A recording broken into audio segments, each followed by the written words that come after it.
You didn't let me finish my sentence. I said, I'm not gonna hurt you. I'm just gonna bash your brains in. I'm gonna bash them right the fuck in. Welcome to Drag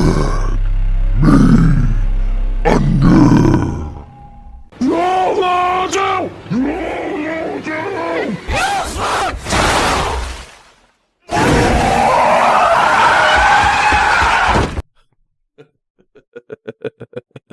Welcome back, everybody, to part 2 of the cursed people, objects, and paintings, and whatever people want to curse you with.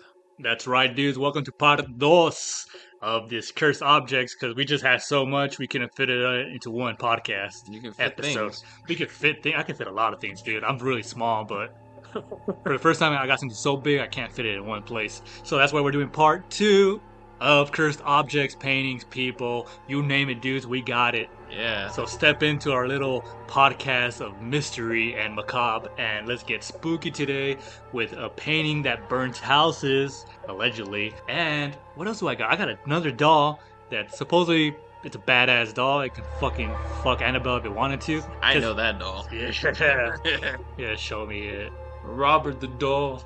That's right, Roberto the doll for all you Spanish speakers out there. But allegedly, it's a true story about Robert the doll. It apparently attacked a rock star. Find out more at the end. But what do you have, dude? No, the set of The Exorcist. Anyways, the curse of the set of the movie, and tragically multiple people passed away with.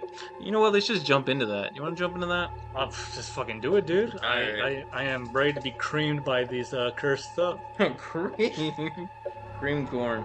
Oh my goodness. I will go for some corn right now. What? Yeah, some corn. Corn on the cob.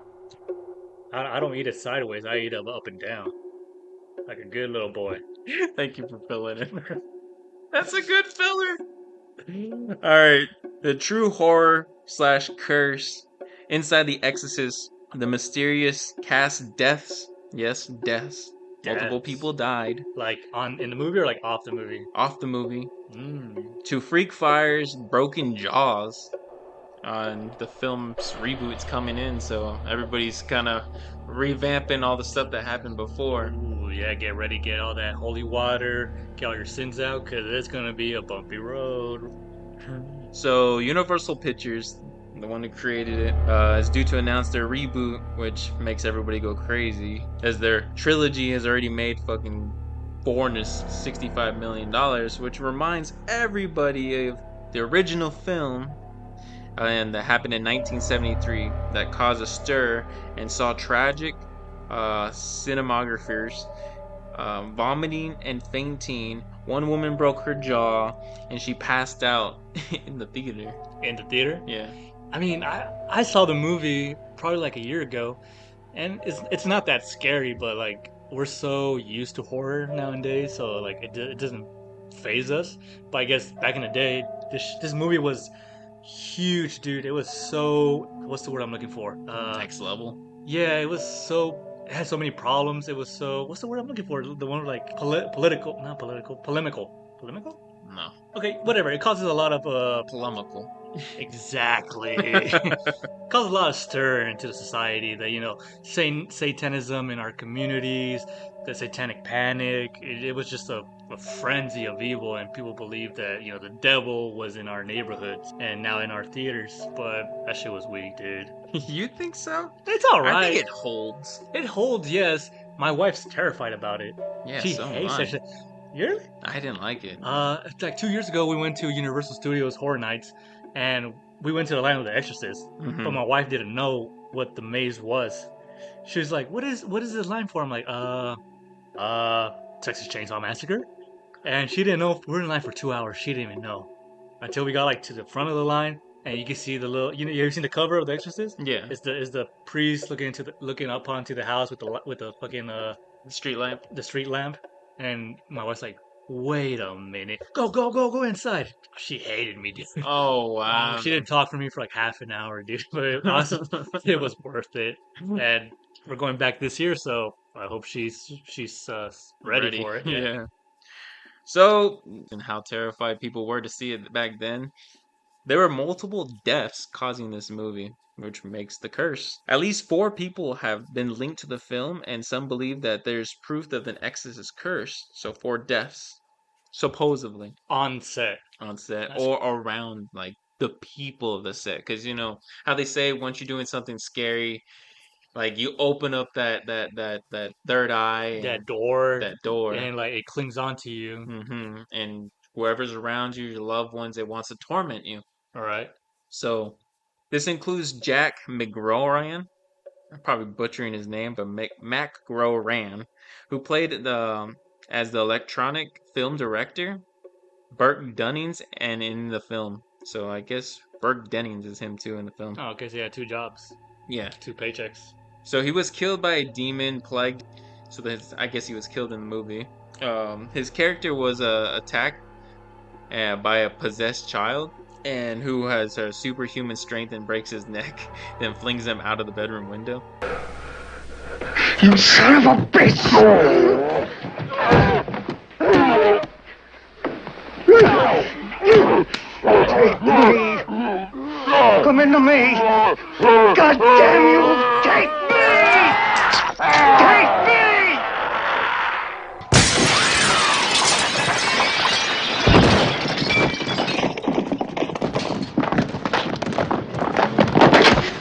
That's one way to go out. Upon the film's release, Jack tragically died from complications related to influenza. Oh, influenza. Yeah, Out of all things. right. Which he caught during the film in London's flu epidemic in 1973. Oh, I think we would have caught the Black Plague out there, but okay. That's one way to go down. And then the guy who played Damien, Curtis's mother, also passed away the same year before The Exorcist hit the big screen. What she died of? She died. Why am I laughing? That's not So funny, dude. rude. She died of natural causes, but they just linked it because She was involved with the movie. with the movie. Yeah. Ah, But I mean, of course, you're gonna think of the worst, you know. of course. Why now, you know? All of a sudden, probably some ghost choked her to death. That's what I would say. And then another one was the son of Jason Miller, who played the father's father Cassis. He had a just a near-death motorcycle accident during the film, so which like delayed things. Damn. So he played the priest. Yeah. I cast you out!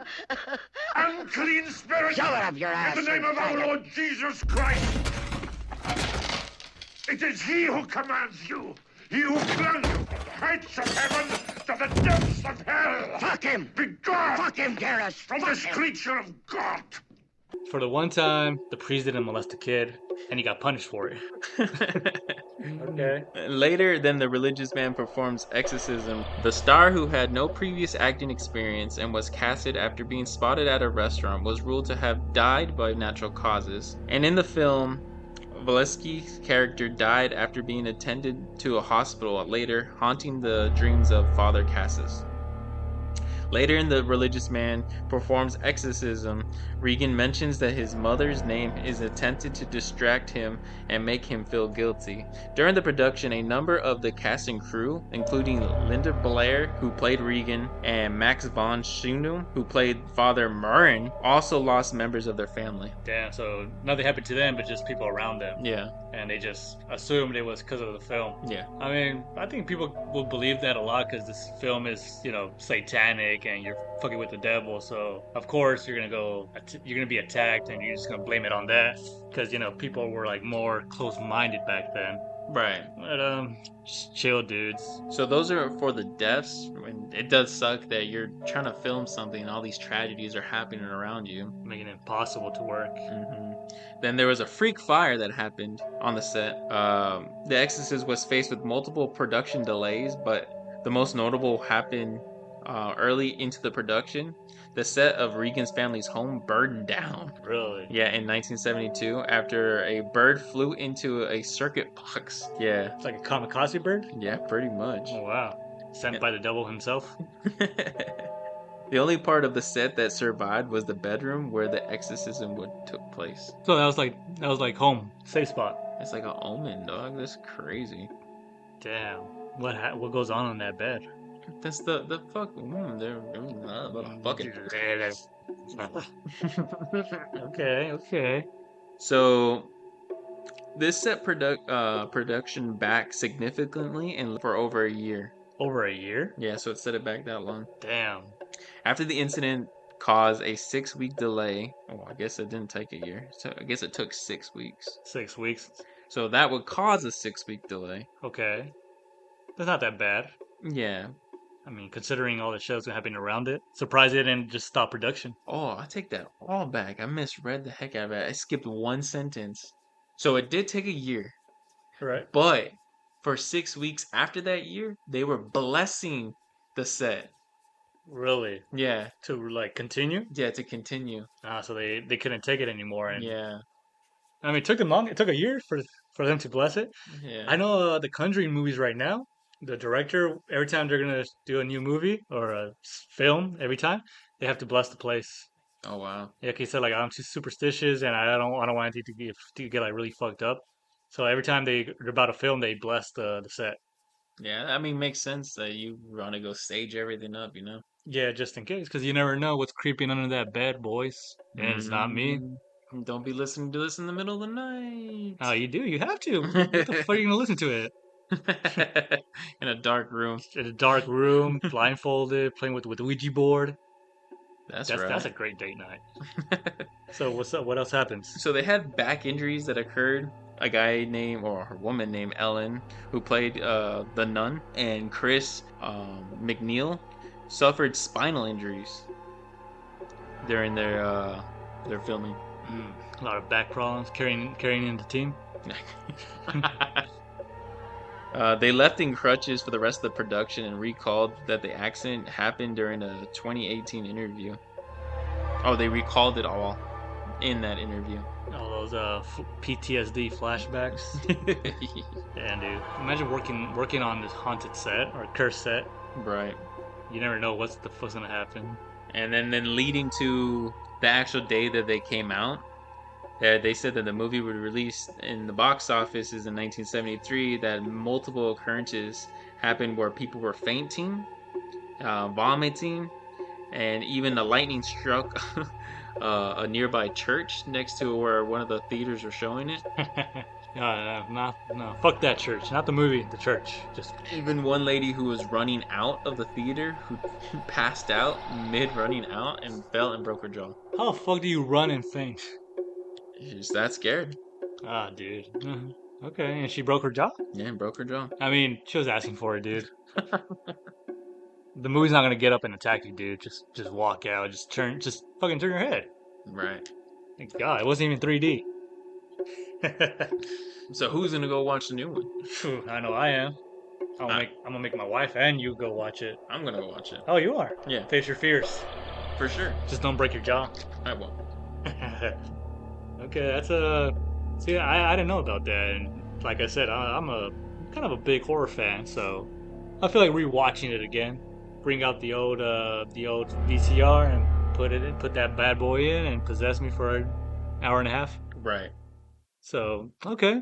Anyways, now it's my turn because I'm back with another haunted painting, and this one is a little bit more hardcore than the recent one, but that's fine. This involves multiple deaths. Multiple deaths. Instead of just moanings and paintings falling over. So the painting I'm talking about today is The Crying Boy. Ever heard about it? No. No, it's just a painting of a crying dude, a crying kid. But the story behind the painting and the occurrences of the painting is it's something really out of this world. It's really paranormal. Here's a picture of it. I mean, oh, it's just an innocent little boy. Yeah, but he's definitely crying. Yeah, but they say it's really fucked up. The real story's fucked up. Okay, so let me get into it. It's a series of portraits dubbed the Crying Boy paintings. Features a young ragamuffin with large eyes that meet the viewers to establish an instant connection. Complete with fresh tears streaming down his face, this perfectly captured expression of despair evokes a strong emotional reaction. The image was designed to pull at the heartstrings of its viewers. and it did just that, just like it just did to you right now. Yeah. You felt bad for the boy. So the Crying Boy series gained fame in the UK and other parts of the world, but mostly in the UK, with thousands of prints purchased and displayed at homes and businesses. However, when terrifying events accompanied the paintings, many began to question if there was something sinister attached to them. Rumors spread of the curse that was so evil it destroyed its subject and creator and damaged the homes and lives of anyone who purchased one of these prints. Skeptics, on the other hand, provided other explanations. Many seem to have an opinion on the story, from urban legend and a curse myth to media hysteria and a bid to sell more papers. So, hysteria, media outbreak, so this shit was busted, dude. Oh, God.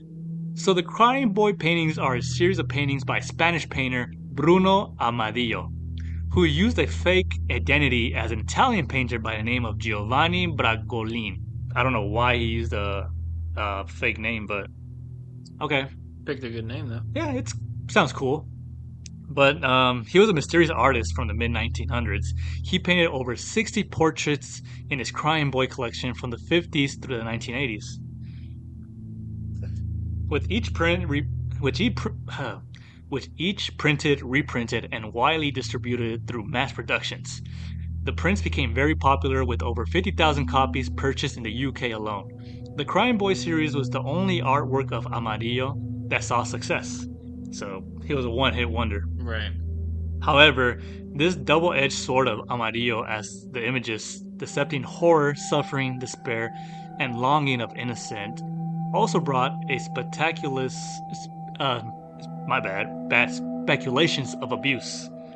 Many question whether Amadillo specifically frightened them, terrified them, and then painted them, with some even going as far as to see Amadillo as the devil himself. Wow. Okay, that's where the twist is. Yeah, so like, why are these boys crying, dude? Wow. Like, did people believe like he made them cry? Yeah, makes sense. Yeah, but according to Amadillo, the subject of one of his paintings was a little street urchin that he came across in Madrid in the 1960s. The young boy was a mute orphan with a sorrowful expression that instantly captivated the artist. Amadillo had to stop to paint the child when a Catholic priest came over to issue him a stern warning. He said that the boy, named Don Bonillo, had run away after seeing his parents die in a fire. Fuck. Yeah, so this kid became an orphan because his parents died in a fire. Since then, the fires of unknown origin would break out everywhere the boy went. So this boy was carrying a fire curse on him, pretty much. And the kid had a nickname, which was Diablo, which means devil. The priest warned Amadillo against having anything to do with the child. However, the painter said, "You know what? Fuck it, I'm gonna paint the boy." He adopted the kid and took him to live with him, where he would paint him like one of his little French girls. Oh, little French Italian boy. Yeah, so kind of fucked up, dude. You see this little sorry kid on the street, like, oh my god, he's so depressed. I'm adopting him and paint him. That's crazy. I mean, yeah, you're giving him a home, but you're pretty much using him. You are using him. Yeah. So this weird relationship between the painter and his favorite subject came to a sudden stop when Amadillo's studio and apartment mysteriously caught on fire. He lost everything, and as a result, Amadillo was ruined. He remembered the priest's warning and accused the boy of starting the blaze. He kicked him out and never saw Don Bonillo again. Wow. That's fucked up, dude. You adopted a kid and you kick him out? Well, yeah, you set your fucking everything away. I mean, you assume so. Yes. But the kid's like, here we go again. Right, at such a young age. Yeah, poor kid. So the situation continued to worsen for Amadillo when reports of the cursed Crying Boy painting started to spread across Europe. His fame quickly turned to suspicion, and he became known as a jinx. No one wanted to look at any of his paintings, let alone commission him to paint something new. So, sorry, dude. Unfortunately, Don Bonillo's life ended much like the beginning, in a blaze of fire. In 1976, police responded to a report of a car crash on the outskirts of Barcelona. The car exploded after crashing into a wall. when officers arrived on the scene, they found that the driver had been burned beyond recognition. He was the only one in the car at the time of the crash. So, how the fuck did they find who he was? The police searched the glove box, which survived the fire. What a miracle. And took out the driver's license. And turns out the driver was the orphan kid, Don Bonillo. Mm-hmm. Oh, it's his parents died in a fire, now he died in a fire. Right. So, for many, this death served as the curse of the crying boy. Right. That's fucking insane. So he like Uno reversed himself. Oh. Shit. So this curse spread to the owners of the paintings. The first burning began reported in Rotherham in 1985. The fire destroyed everything except one thing. Guess what it was? Oh, The crying boy painting. How about to say a Bible? Bible? Nah, dude. Not even the Bible survived. Though they blamed it on a deep frying pan that just got overheated and set into flames. Many people blamed it on the painting because the painting survived and it was still hanging on the wall. Yeah, that's really not good. Yeah, that's super suspicious. Even I would be like, wait a minute. So many similar fires continue on, even from a pizza parlor. Even a pizza parlor got set on fire, and they had, guess what, the painting of the crying boy on the wall. So all these fires continue to break out, causing injuries and death. And all these had the same connection. It was a crying boy painting in wherever this place was.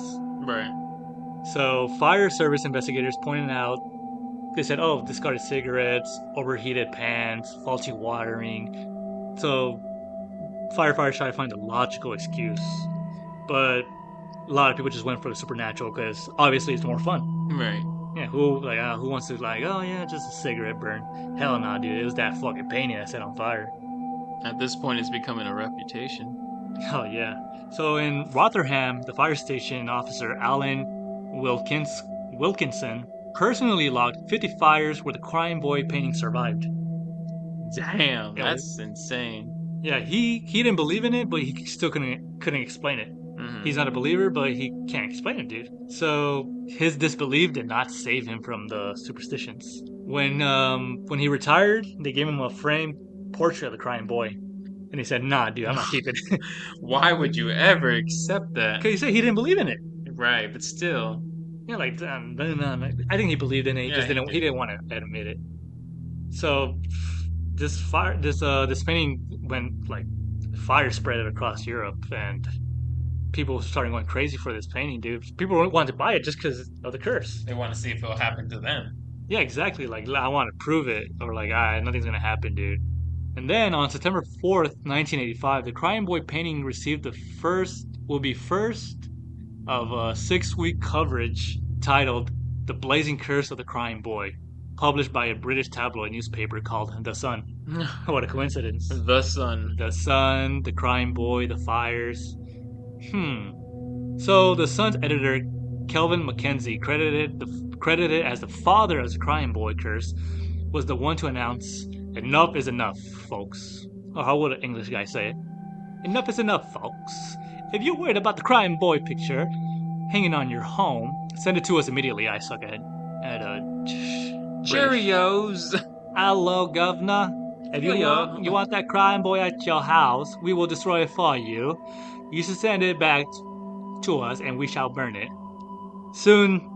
I mean, that's what he said, but I don't think he said it like that. Well, So we he's- butchered it. Yeah. You suck, you jackass.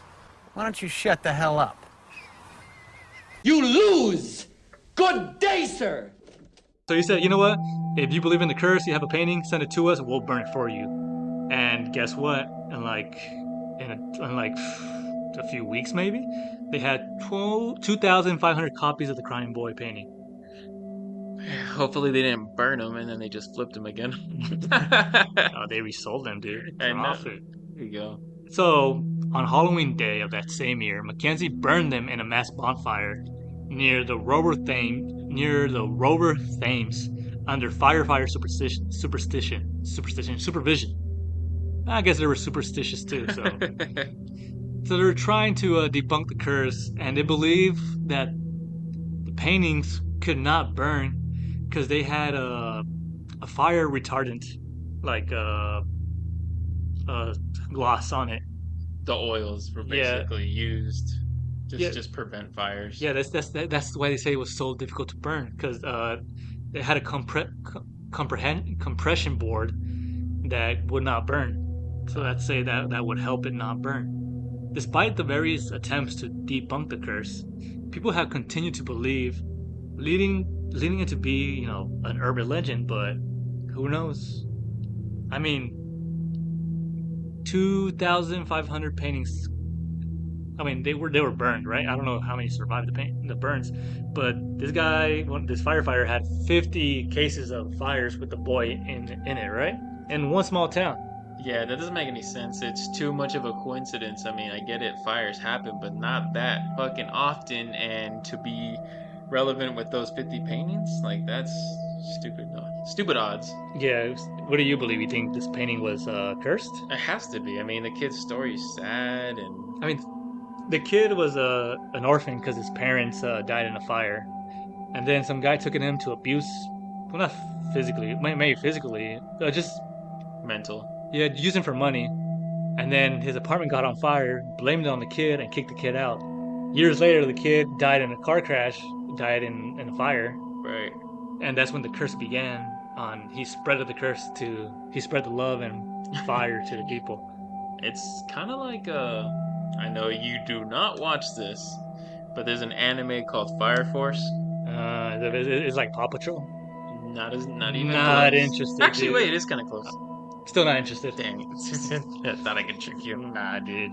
That's pretty much how it is, but without the paintings. Just a kid who is cursed with fire that always burns around him. Okay, so it's like that one dude, the Human Torch. Yeah, Chris Evans. That's my Flaming Torch, dude. But he's not my Captain America No, why not? because there's only one Captain America. That one dude from Dexter's Laboratory. Dexter's Laboratory. You ever seen that? No. Dexter's Laboratory on Oh, I know that show, but I've never seen no Captain America on it. What are you talking about? Remember, there's like a Dexter, like Dexter and DD.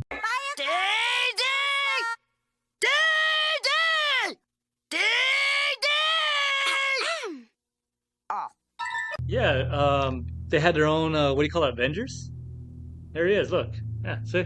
Look it up. Major Oh. Glory. Yeah, okay, now I He know was what you're like Dexter's version of Captain America. talking about. Okay, that is That's- your Captain America. That's my Captain America. Captain United States, because America's a continent.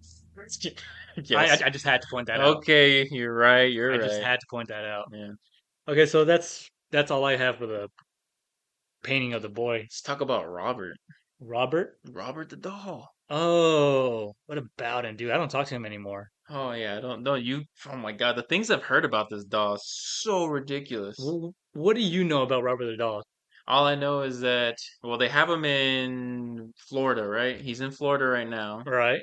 But that doll was taken in by one specific man throughout his whole childhood, and he would like always talk to the doll. They're like best friends. Right? Kind of like Andy and Woody Yeah, pretty much.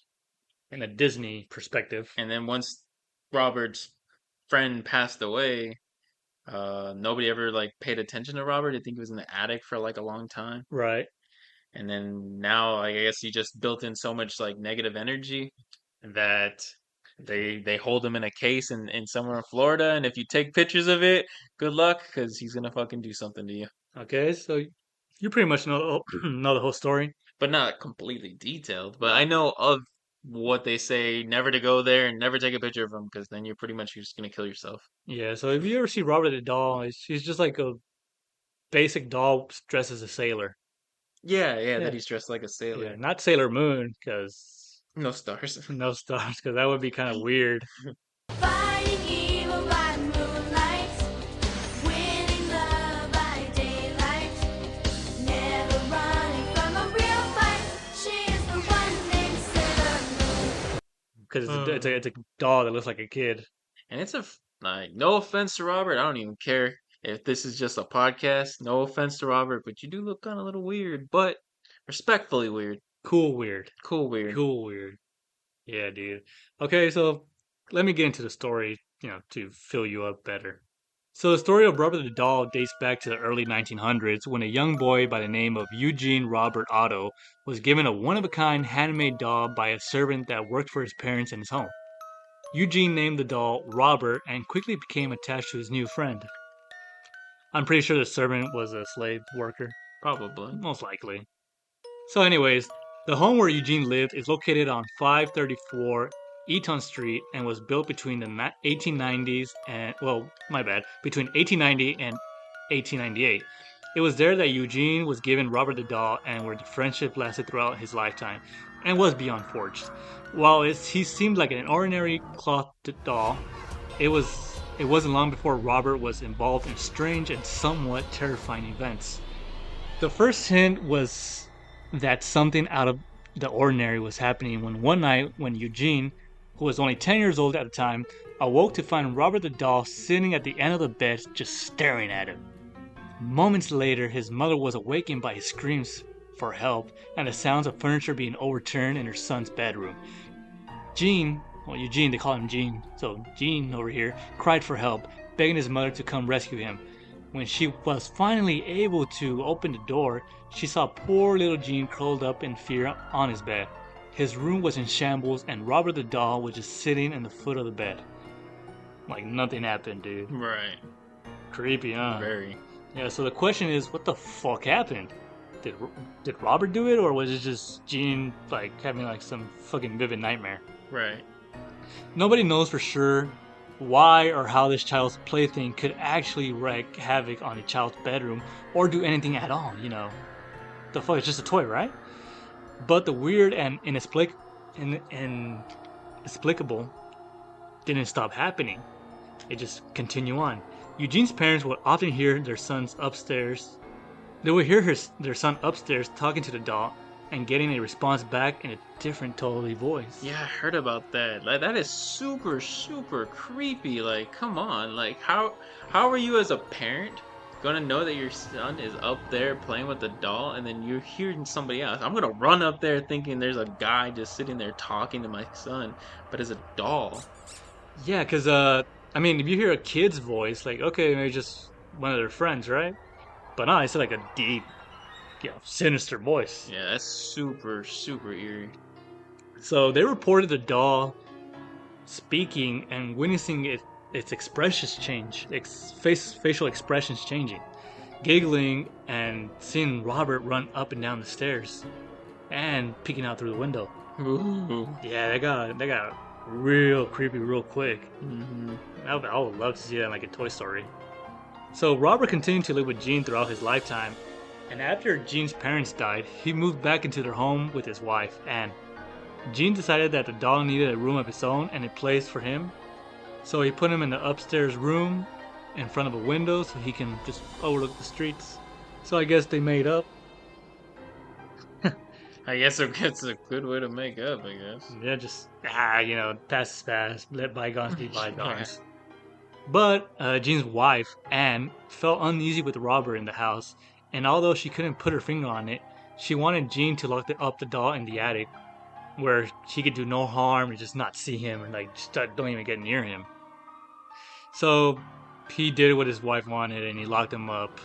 But Robert was not happy with his new pad, apparently. Soon, visitors at the home would hear footsteps in the attic. They would hear sounds of someone pacing back and forth with a devilish giggle. Neighborhood children reported seeing Robert watching them from the front window in the upstairs bedroom and told accounts of the doll actually mocking them as they walked to school. When Gene heard this, he immediately went to investigate, knowing that he locked Robert in the attic, locked him good. There was no way out. He could be, in other rooms looking through the windows. But he was completely in shock when he opened the door to the bedroom and there was Robert in his rocking chair by the window. Dude was supposed to be in the attic. He was in his old bedroom. That's freaky, and it has to be with a rocking chair, huh? Yeah, make it even more fucking creepy. Mm-hmm. So you say he'd locked Robert the doll numerous times in the attic, and he always found his way out. Oh, he doesn't want to be in the attic. So who wants to be in the attic, dude? Especially during summer? Mm. Yuck. So Eugene Otto died in 1974, and when a new owner moved into the house, Their 10-year-old daughter was delighted to find Robert the doll in the attic. But her delight ended soon when she claimed that Robert was alive and the doll wanted to hurt her. She awoke often in the middle of the night, screaming in fear, and told her parents that Robert had moved about in the room. So, Robert just continued on with this new little girl. So, like, dude, what's going on with this doll? Is it possessed, or this doll, like, a dude dressed up as a doll? Right. Like, a little person. Yeah, like The Orphan. You ever seen that movie? Yes. Would have like that. Yeah. Just to live rent free. Evil little. Yeah. Fucking possessed, like Megan. Like, you seen that movie, Megan? No, I haven't. That one looks creepy. It's cool. It's cool. But maybe that's inspired. That was inspired by Robert the Doll. Maybe. Anyways, many people say like, what's the origins of Robert's evil doings, and you know, what's going on with this doll? All right, just plain, just putting it out there. Apparently, the woman who made the doll was really into black magic and voodoo. Of course. Yeah, that would make sense. Yeah, that could explain why maybe Robert was possessed with some creepy black magic voodoo doll. Right. Yeah, put a curse on anybody who owned the doll, because she was forced to make it. Right. But one thing that remains constant is that Robert the doll continues to taunt and scare those who come to view him. He is currently located in a museum, and guests who attempt to take photos with their cameras without asking permission, often the cameras will start jamming up and will stop working when they try to take the picture, only to work again when they leave the museum. But Robert's inside a glass case, but it doesn't seem to stop him from inflicting fear and discomfort to the museum staff and to other people. To a famous rock star. Do you know who he cursed, apparently? Yes, famous rock star. Fucking Billy Joel. Billy Joel. No. Close, but no. Ozzy Osbourne. Oh, wait, I have heard that. I do remember that. Yeah, apparently Ozzy Osbourne, the lead singer of Black Sabbath, apparently blames his illness to Robert the Doll. Ain't that some shit? That's right. Ozzy Osbourne. What was his disease? Wasn't it something very severe? Yeah, I mean, I think it's like Parkinson's, or I'm not sure. Parkinson's. Or either that or Cesar palsy. Cesar palsy? Yeah, one of those two. Even though Ozzy is a spirit skeptic, he's convinced that Robert's curse is real, after his encounter with the doll ended in disaster. Ozzy made Robert's acquaintance in his series Ozzy and Jack's World Detour, where Ozzy and his son blew up a replica of Robert the Doll with a water cannon. Oh, that's smart. Yeah, speaking about his life since the incident, he fumed, "You think this is a fucking joke? It's bad luck, I keep telling you. You think it's fucking joke, but it's not. Just look at me, just look what I'm saying. Look what has gone on with me. You think this dude who spent his whole life being a rock star, eating bats, and just saying, oh, a doll is cursed and it's the reason why I'm sick." Kind of like far-fetched. That's why he's like saying, like, look what this shit did to me. Yeah, even his son, Ozzy's son, Jack, says, "I had a great year until I ran in with the doll. After I ran in with the doll, bad luck started to happen. I even got divorced." Wow, dang. Yeah, and they originally bought the doll. Really? They bought Robert the doll for their show back in 2018, but they gave it back because all his bad luck. They had the nerve to try to buy the doll. They were super skeptics then. Yeah, he should have done. He should have bit off the head of Robert the doll. Oh my lord! I bet that would have been a little bit more healthier than biting off those bats' heads. I mean, can you imagine all that cholesterol those bats have? Hey, But, yeah, that's bats a- have what is it called? Rabies. No. We just went through a pandemic for this. COVID. So you're saying that maybe Ozzy started the COVID? Way back in the day. That's a good conspiracy. We should invest into it and make something up. Bam, bam, bam, bam, bam. Yeah, but so we talked about Annabelle. We talked about Robert. Who the fuck do you think will win in a fight? It seems like Robert stays stationary, other than maybe go into the room once. Right. Annabelle's be running, darting across back and forth. She's probably gonna kick, flip, and hit him in the face. I mean, she'll scrape you, Yeah, that's true. but Robert would like use his deep, sensual voice to seduce her. Oh, You know what I think we should do? Buy both dolls, or steal them, whatever, and take them to that haunted doll island in Mexico. You heard about that doll island? no. Come on, it's a doll island, and like in Mexico. So long story short, there's an island that some guy used to live there, and he found the body of a dead girl, like floating on the river one time. So he buried the girl, and he would hear voices. He thinking like he was being possessed by this ghost of the girl. So he brought dolls for her to like comfort her. So he started hanging them all around the island to comfort the spirit. And this island became like a main. Right now, the guy died, and I guess like some family member took over. But like they say, it's haunted by the spirit of the girl. And they're still putting dolls up? Yeah, visitors come to the island. Like not anybody can come in, but get permission. You come in, and people hang up. Their dolls and stuff. Yeah, Wow. it's called Island of the Dead Dolls. That's And some creepy. yeah, there's some pictures I'm pulling up right now. oh wow. It's creepy. Even Josh Gates from Destination Truth, they went there one time. It's a lot of little, just the heads of the dolls. Some of them are just the body of the doll. It's like all types of dolls. You got porcelain dolls. You got like those baby dolls. I think I even saw a picture of the Batman doll in there somewhere. But yeah, on Destination Truth, Josh caught one of them like blinking, one of the dolls. It was a head. What? Yeah, Oh god, now I gotta watch you that. gotta watch that episode, dude. But at the end of the day, I think Robert is would take it. I guess I have to go opposite with you. Annabelle's all hyped, dude, because of the movies. Give Robert his own fucking movie, and we'll see. I respect Robert, so I'm not gonna say anything. My boy, I got my boy Robert's back, dude. So I'll leave it at that. I don't want to say anything to piss him off. So No, heck no. Don't ever try to. yeah. So you got anything else? No, that's it. All right. And so out of all these cursed objects, which one did you like more? That painting. That like you were hyping it up, but that painting where all these houses were burning down and it was the only thing surviving. It's pretty creepy. The crying boy? The crying boy. Yeah, the backstory's even like fucked up. But like looking at it, I'm like whatever. But like the anguished man painting, Mm, that should just I can't even look at that painting without like cringing. right.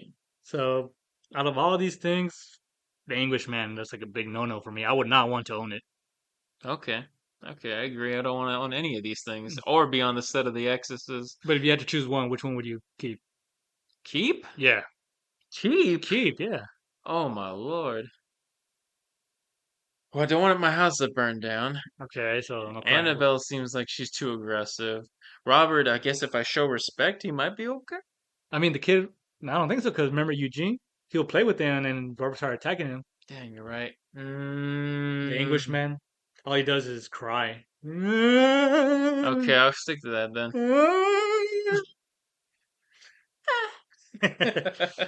Just cut some glory holes on that face, and Oh. he's gonna be It's gonna be having gonna a go good from.